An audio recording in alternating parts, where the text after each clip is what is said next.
probably one of the worst cheating stories ever. I'm feeling nothing. I'm numb. I decided to finally get this off my chest, even though this happened fairly.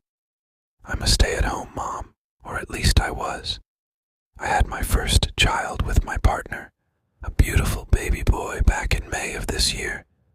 The new addition to our little family, including his daughter from a previous relationship that I took care of as my own and refers to me as Mommy.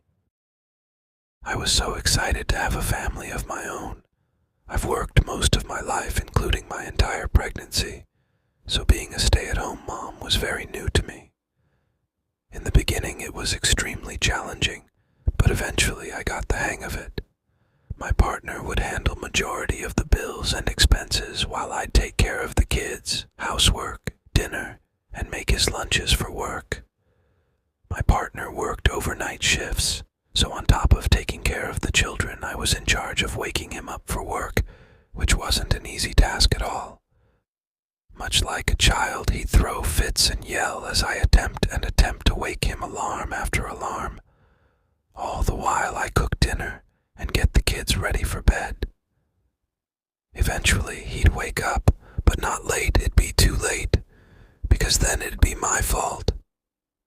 I will say my partner was mostly faithful, with some slip-up where I'd catch texts of him flirting with co-workers or old flings, and we had one big cheating incident a few weeks before I went into labor.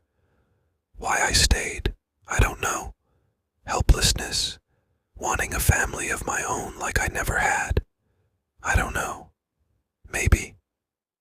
After the birth of my son, things seemed to be getting better.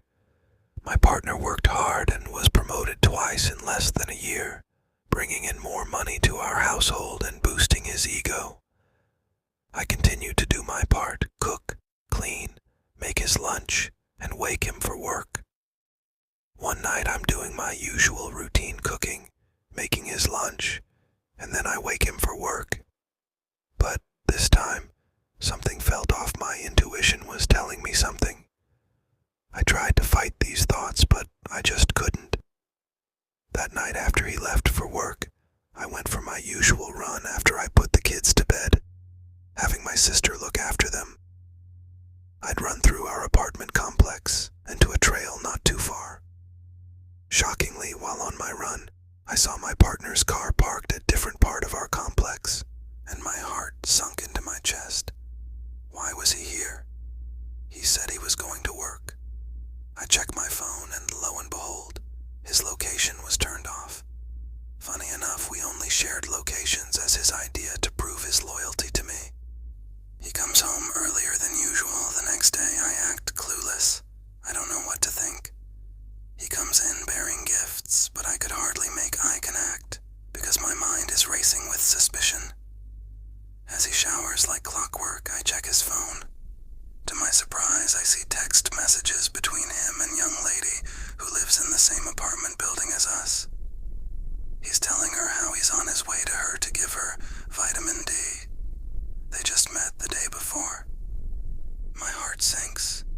He had me wake him up, make him lunch, and look me in my eyes and said he was leaving for work. This was the ultimate betrayal. How could he do this? I hear the water stop. I quickly jump and put the phone back where I found it. This is where I go completely numb. He hops out the shower talking to me. Normally I act oblivious and ask him about work. He says it was any easy night. I bet it was. Another day passes. It's time for him to go to work again. This time I check his phone before because I had that same feeling again. And like last time, he was pretending again. So I played along. I made his lunch extra special this time. I seasoned every dish with as much Morton salt as I could. I filled his fancy flask with dishwater. I made his sandwiches that he loved so much with spit and old fish grease. I kissed him goodbye and told him I loved